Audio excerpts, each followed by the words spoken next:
Olá, amigo prevencionista, espero que você esteja bem. Vamos à nossa aula 1, aula sobre implementação das medidas de prevenção e ordem de prioridade, isso mesmo, a hierarquia das medidas de controle, conforme a NR1. Essa aula é do módulo 5, Programa de Gerenciamento de Riscos e o Controle dos Riscos. Eu sou o professor Luiz Silva e estarei com vocês nessa aula. Pessoal, nesse painel nós temos tudo que compõe o GRO. Então, o GRO, conforme a NR1, ele é composto pelo levantamento preliminar de perigos, pela identificação de perigos, pela avaliação de riscos, pelo controle desses riscos, pela análise de acidentes e doenças relacionadas ao trabalho e pela preparação de respostas a emergências. Então, esses são as colunas que sustentam o GRO. Dessas colunas, duas fazem parte do inventário de riscos. Então, a identificação de perigo e a avaliação de risco, né? Através dessas duas etapas, nós temos o inventário. Então, o inventário é a forma que a gente utiliza como ferramenta, né, para atender esses dois requisitos do gerenciamento dos riscos ocupacionais. Dessa outra parte que contempla aí o gerenciamento dos riscos ocupacionais, que é o controle dos riscos, nós temos a ferramenta do plano de ação. E inventário de riscos e plano de ação compõem o nosso Programa de Gerenciamento de Riscos, ou PGR. Nessa aula, nós vamos falar especificamente sobre o controle dos riscos, essa parte aqui que é do gerenciamento dos riscos ocupacionais. E eu vou mostrar para vocês que controle de risco não é só plano de ação. Nessa aula, né, especificamente, nós vamos falar sobre as medidas de prevenção. Né? Então, a hierarquia de controles, a hierarquia das medidas de controle, a ordem de prioridade, é uma medida de prevenção. Quando adotar medidas de prevenção, existem requisitos normativos também.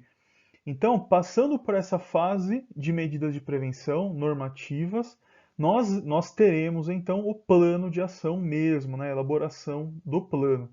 No entanto, não termina aí. Nós temos ainda a implementação e o acompanhamento dessas medidas de prevenção, né, que seriam auditorias, né, um acompanhamento das ações do plano.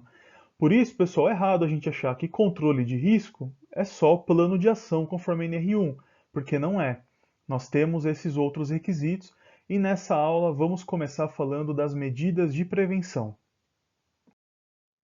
Então vamos lá, vamos iniciar aí todos esses requisitos normativos que compõem o controle dos riscos pela NR1. Então, o primeiro são as medidas de prevenção. A organização deve adotar medidas de prevenção para eliminar, reduzir ou controlar os riscos. Então, é uma obrigação sempre da empresa. Né? A obrigação pela adoção das medidas de prevenção é da organização, né? Não é do profissional, né, prevencionista técnico na área, né, que vai sugerir as ações. O profissional sugere, né, e a empresa ela tem a obrigação, né, de adotar essas medidas para eliminar, reduzir ou controlar. Sempre que, vamos lá, vamos ver aqui, né, o que dentro dessas medidas de prevenção que deve ser atendido. As exigências previstas nas normas regulamentadoras e nos dispositivos legais. A classificação dos riscos ocupacionais, quando assim determinarem. E quando houver evidências de associação por meio do controle médico da saúde do trabalhador. Então vamos ver cada uma dessas partes aí. Primeira, exigências previstas em normas regulamentadoras. Pessoal, a organização ela vai adotar medidas quando as normas regulamentadoras pedirem. Então, como nós estudamos até aqui, o gerenciamento de risco ocupacional ele é o guarda-chuva. E todas as outras normas regulamentadoras estarão abaixo dele. Então a NR1 é a norma guarda-chuva, todas as outras devem ser atendidas também. Então, por exemplo, se você fizer uma avaliação de risco e você obtiver um risco trivial, no entanto, existe ainda alguma melhoria a ser promovida porque outra norma não está sendo atendida, você deve colocar ações no plano para eliminar, reduzir ou, nesse caso, para controlar esse risco, tá bom? Isso nos dá uma certa tranquilidade, porque o que vai ter no plano, né, são requisitos de todas as outras normas. Então, por exemplo, se você tiver um trabalho em altura, onde apareceu ali para você um risco moderado ou um risco trivial, né? Poxa, mas a NR35 não está sendo atendida. Então o trabalhador, por exemplo, né, ele está com o treinamento vencido. Então você vai precisar, mesmo tendo um risco trivial, né, atender a NR35 e adicionar no seu plano de ação esse treinamento, porque há uma exigência prevista em outra norma. Então, pessoal, o plano de ação ele vai incorporar o atendimento de todas as outras normas que são aplicáveis. Então a gente vai ter um plano de ação, né, bem completo.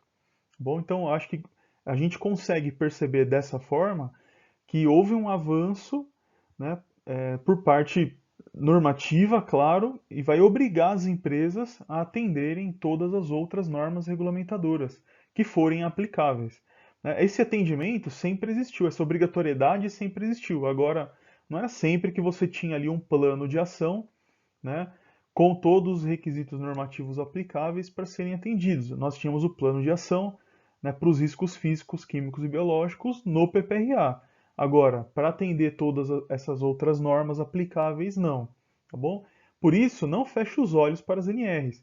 Quando você vai elaborar o seu plano de ação, né, você tem que observar nas normas específicas a esse tipo de trabalho quais são os requisitos apresentados e você vai, né, precisar incluir no seu plano de ação requisitos que hoje a empresa não atende. Letra B. Classificação dos riscos ocupacionais, quando assim eles forem determinados.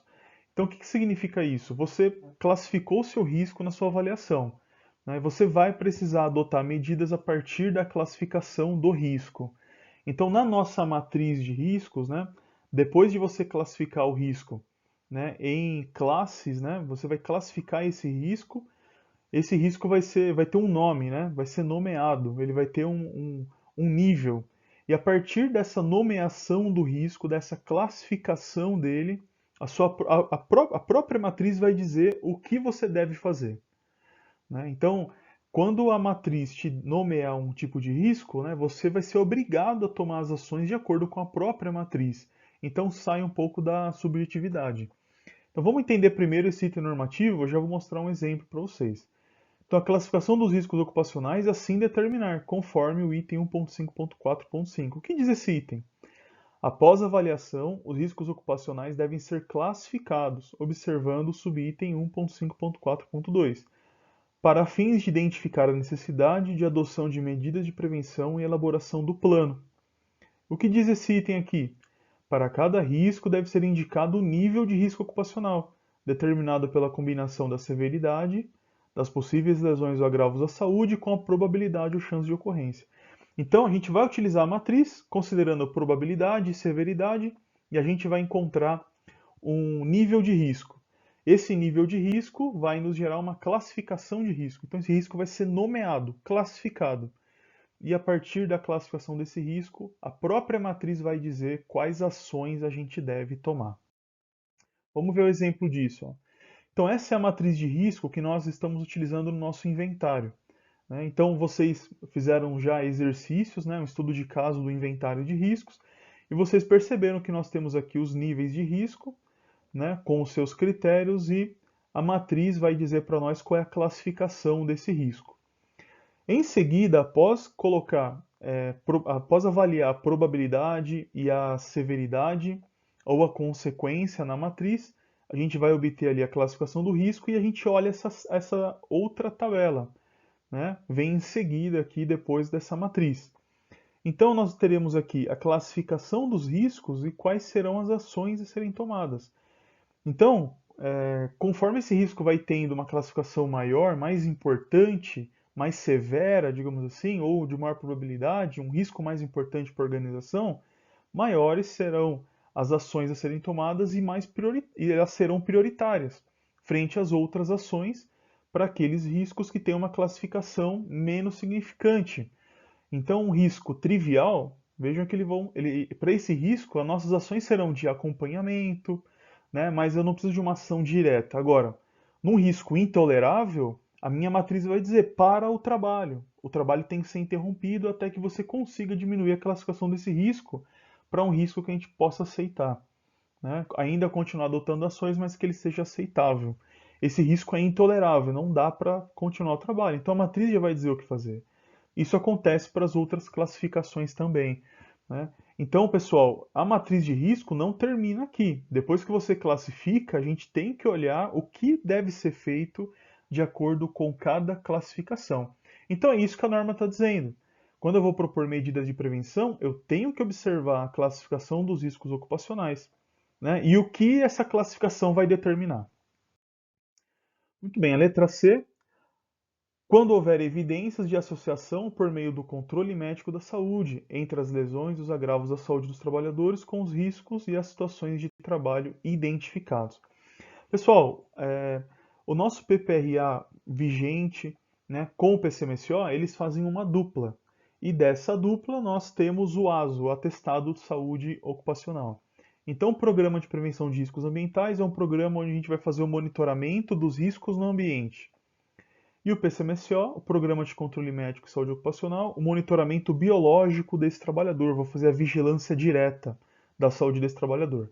Para os riscos que eu identifiquei no PPRA, né, o médico, através dos riscos que eu identifiquei no PPRA, o médico vai determinar os exames a serem realizados no trabalhador para fazer esse monitoramento.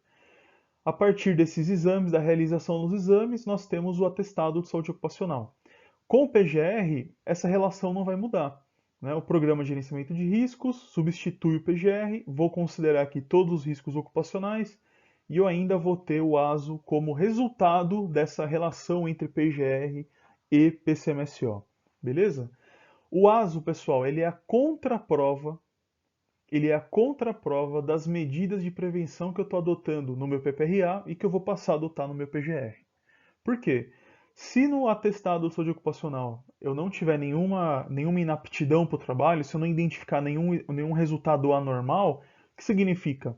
Que o trabalhador que está exposto a esses riscos que eu identifiquei ou no PPRA ou no PGR, né, as medidas de controle estão sendo eficazes. Então eu tenho risco que está me sugerindo fazer exame médico para monitorar a saúde do trabalhador. E eu tenho medidas de controle também. Se as medidas de controle estão sendo eficazes, esse ASO vai ser sempre apto. E eu não vou ter nenhum exame complementar com resultado anormal. Então o ASO ele é a contraprova das medidas de prevenção, né? Eu gostaria que vocês enxergassem dessa forma também. Não é algo isolado, né? Tudo acaba se relacionando, né?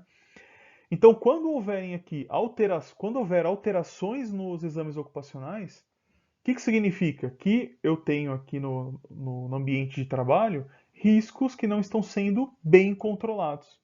Então eu preciso rever o meu PPRA, vou precisar rever o meu PGR, né? Então a organização deve adotar medidas de prevenção para eliminar, reduzir ou controlar quando houver evidência por meio desses exames, né, de algum agravo à saúde do trabalhador. Quando a gente fala de acompanhamento à saúde do trabalhador, né, através do PCMSO e do ASO, isso remete também a um outro item da NR1, que está dentro também do controle de riscos. Então tem uma parte na norma que nós chamamos de acompanhamento da saúde ocupacional dos trabalhadores.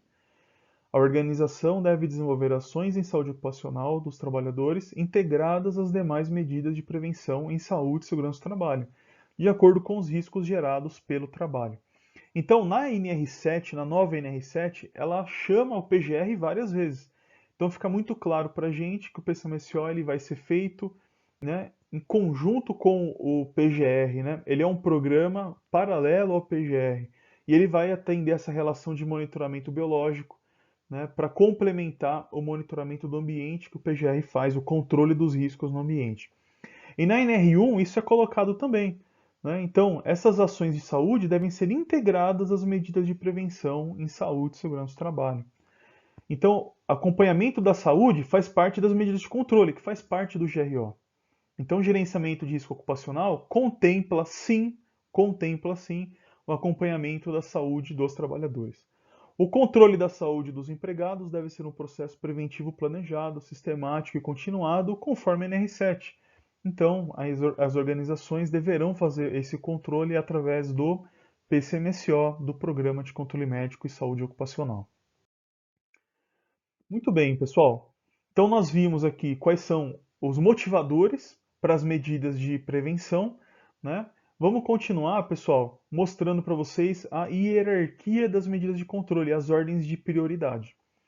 Quando comprovada pela organização a inviabilidade técnica da adoção de proteção coletiva, ou quando estas não forem suficientes ou encontrarem-se em fase de estudo, planejamento ou implantação, ou ainda em caráter complementar ou emergencial, deverão ser adotadas outras medidas, obedecendo-se à seguinte hierarquia. Então, somente quando eu atender tudo isso é que eu saio da proteção coletiva e eu posso utilizar outras medidas de prevenção.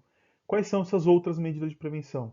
São medidas de caráter administrativo ou de organização do trabalho e a utilização de equipamento de proteção individual ou EPI. Então perceba aqui, pessoal, que esse requisito aqui não houve muita mudança, porque nós já tínhamos isso, né, na NR9. Então, se eu vou adotar medidas individuais, antes eu preciso comprovar medidas individuais com EPI ou medidas de caráter administrativo. Antes eu preciso comprovar a inviabilidade técnica da adoção da proteção coletiva, ou essa proteção coletiva está em fase de estudo, ou uma situação de emergência, onde o EPI ele é recomendado, né? Então, o EPI, pessoal, é sempre temporário. Né? Se você observar novamente o item da norma, ele é temporário, é por um momento, até você implementar a medida coletiva, numa situação de emergência, né? Ele é uso temporário. Agora, quando você usa o EPI de forma permanente, então ele vai ser a minha medida de prevenção, né, a ser aplicada e a mais importante e duradoura no local de trabalho, você precisa comprovar, a organização deve comprovar a inviabilidade técnica da adoção da medida coletiva. Como é que você comprova isso? Pessoal, você tem que ter evidência. Então você vai precisar ter projetos, né, planos para proteção coletiva, né, orçamentos. Você precisa mostrar, houve uma inviabilidade técnica. Nós temos propostas aqui financeiras, técnicas, e olha, tecnicamente não foi. Tecnicamente essa proposta foi inviabilizada. Então nós temos projetos feitos aqui e tecnicamente foram inviabilizados também. Então registra tudo isso, tá?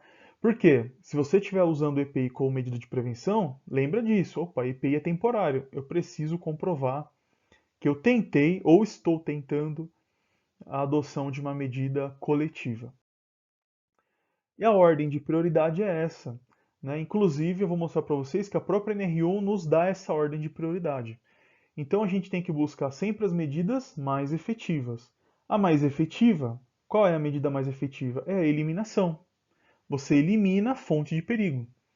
Se eu não consigo eliminar, eu vou buscando outras medidas. Vou diminuir, eu vou indo para a ponta da pirâmide invertida aqui, né? E a ponta é a menos efetiva.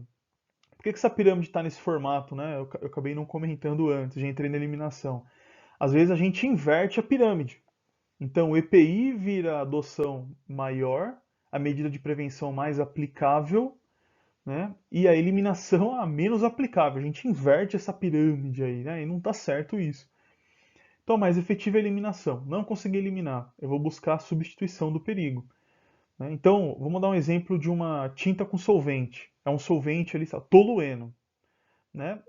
Cancerígeno, um solvente extremamente agressivo para o trabalhador, né? Vai gerar ali aposentadoria especial, né? Insalubridade, enfim, é um agente perigoso. Então eu vou buscar eliminar esse agente, ó, não vai mais usar tinta com esse solvente aí não. Elimina. Ó, não dá para eliminar. Então vamos substituir, vamos usar tinta com um solvente menos agressivo? Isso é possível, né? Então aí eu faço a substituição do perigo. Se eu não consigo nem substituir, eu vou precisar implementar controle de engenharia. Então, eu vou isolar a pessoa do perigo. Se eu não conseguir eliminar o perigo nem substituir esse perigo, eu vou isolar as pessoas. Então, a manipulação dessa tinta aqui vai ser feita, né, por um equipamento.